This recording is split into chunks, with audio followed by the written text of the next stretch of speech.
Bismillahirrahmanirrahim. Assalamualaikum warahmatullahi wabarakatuh. Alhamdulillah al-karimir rahman, 'allamal qur'ana khalaqal insana 'allamahul bayan. Asyhadu an la ilaha illallah wahdahu la syarikalah wa asyhadu anna Muhammadan 'abduhu wa rasuluh. Allahumma salli ala Muhammadin wa ala ali Muhammad.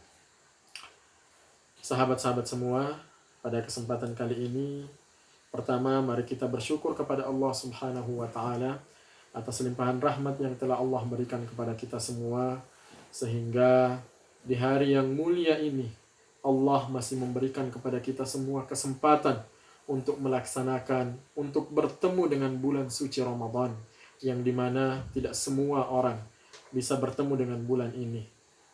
Alhamdulillah ala ni'matil imani wal Islam.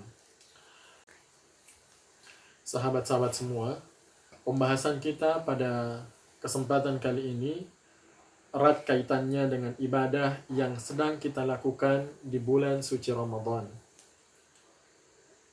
Pada kesempatan kali ini kita akan membahas tema puasa, yang tema ini sudah sangat familiar, bahkan hampir setiap hari di masjid-masjid, di rumah-rumah, di media-media kita mendengarkan hukum berpuasa, kemudian intinya yang berkaitan dengan puasa.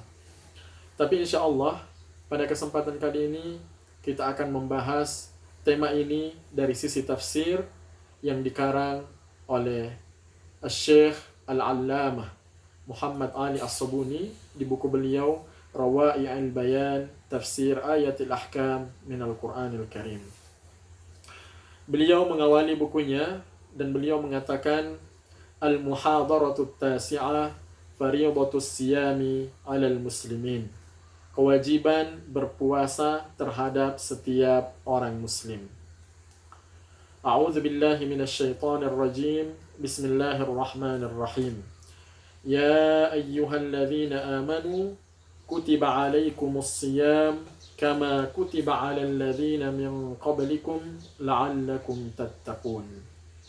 Ayat ini mungkin sangat familiar di telinga kita, tapi tidak apa-apa, tidak mengapa kita mengulang pembahasan di ayat ini.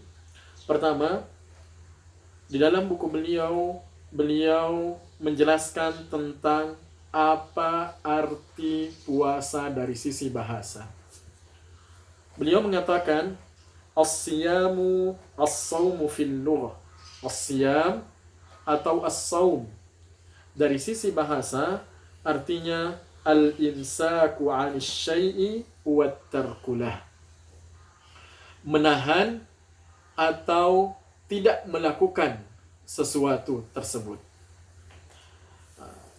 Di sini juga beliau menjelaskan tentang makna puasa dari sisi istilah para fuqaha. Beliau mengatakan huwal imsaku 'anit ta'ami wasyarabi wal jima' ma'an niyati min tulu'il fajri ila ghurubis syams.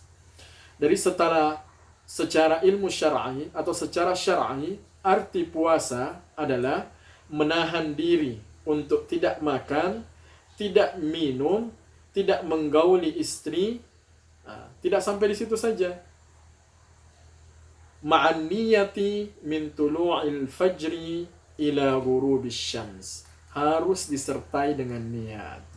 Kalau puasa kita ingin bernilai ibadah di sisi Allah Subhanahu wa Ta'ala, tidak cukup hanya menahan diri, tidak makan, tidak minum, tidak bersenggama dengan istri, akan tetapi ada syarat yang harus kita lakukan dan tidak boleh terlewatkan, yaitu niat. Niatnya bagaimana? Niat untuk tidak makan. Dimulai dari mana? Min tulu'il fajri ila ghurubis syams. Dari terbitnya matahari, terbitnya fajar, sampai terbenamnya matahari. Jadi ini yang pertama. Dari sisi bahasa, artinya menahan diri atau meninggalkan sesuatu. Dari sisi syar'i, artinya menahan diri untuk tidak makan, tidak minum, dan tidak melakukan hubungan suami istri di siang bulan Ramadan. disertai dengan niat dari semenjak terbitnya fajar sampai terbenamnya matahari. Baik. Pembahasan selanjutnya adalah sebab turunnya ayat ini. Diriwayatkan rawa Ibnu Jarir an Mu'adz ibn Jabal radhiyallahu anhu qala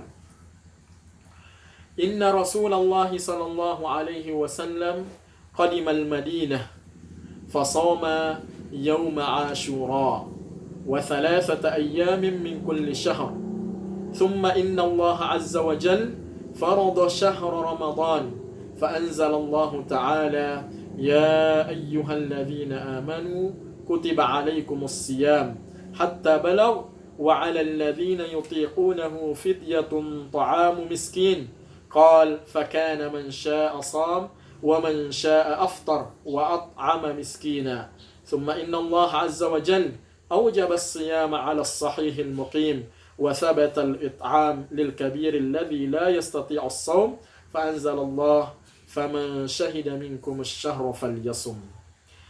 Dalam hadis ini Rasulullah Shallallahu Alaihi Wasallam menjelaskan bahwasanya sejarah penetapan puasa. Jadi sahabat Ibnu Jarir meriwayatkan sebuah hadis bahwasanya Rasulullah Shallallahu Alaihi Wasallam datang ke Madinah. Ketika beliau berdiam di Madinah, beliau melakukan puasa. Ini sebelum diwajibkan puasa Ramadan. Jadi ada dua puasa yang Rasulullah lakukan sebelum puasa Ramadan ini diwajibkan.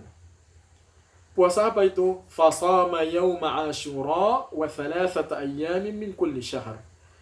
Jadi puasa yang dilakukan oleh Rasulullah Sallallahu Alaihi Wasallam sebelum puasa Ramadan ini diwajibkan adalah puasa di hari ke-10 dari bulan Ashura. Mohon maaf, puasa di hari ke-10 dari bulan Muharram disebut dengan puasa Ashura.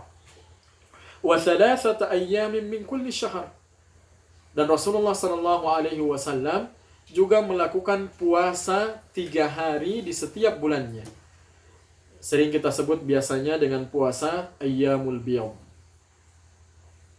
yaitu puasa putih. Kalau bahasa Indonesianya, biasa dilakukan pada tanggal 13, 14, dan 15. Kemudian, wa 'alal ladzina yutiqunahu fidyatun ta'amu miskin. Setelah Allah menurunkan ayat ya ayyuhalladzina amanu kutiba alaikumus shiyam. Setelah Allah mewajibkan puasa Ramadan terhadap semua orang Islam, pada saat itu ada tahapan-tahapan yang dilalui oleh kaum muslimin pada saat itu. Fakana man syaa sham. Ketika ayat ini sudah turun, penerapannya atau kewajiban berpuasa ini bertahap. Di awal-awal penerapannya fakana man syaa sham. Siapa yang ingin berpuasa silahkan, tapi yang tidak mau puasa harus memberikan makanan kepada orang miskin. Tsumma innallaha awjaba as-siyam. Setelah ini berlalu, maka Allah Subhanahu wa taala menurunkan dan mewajibkan bagi setiap orang Islam yang sehat dan tidak melakukan perjalanan wajib melakukan puasa dari semenjak terbitnya fajar sampai terbenamnya matahari. Yang diberikan kesempatan untuk tidak berpuasa hanya orang tua dan yang mempunyai uzur syar'i saja. Fa'anzalallahu subhanahu wa ta'ala faman syahida minkum asy-syahr falyasum. Baik. Teman-teman semua, sahabat-sahabat semua, pembahasan kita di sesi pertama ini cukup kita cukupkan sekian. Mudah-mudahan di lain waktu kita bisa bertemu kembali, karena pembahasannya masih panjang sekali tentang puasa ini. Kita masih membahas tentang makna puasa, kemudian sebab turunnya ayat puasa. Kita tutup dengan salawat kepada Rasulullah. Allahumma salli ala Muhammadin wa sallallahu ala nabiyyina Muhammad. Wassalamualaikum warahmatullahi wabarakatuh.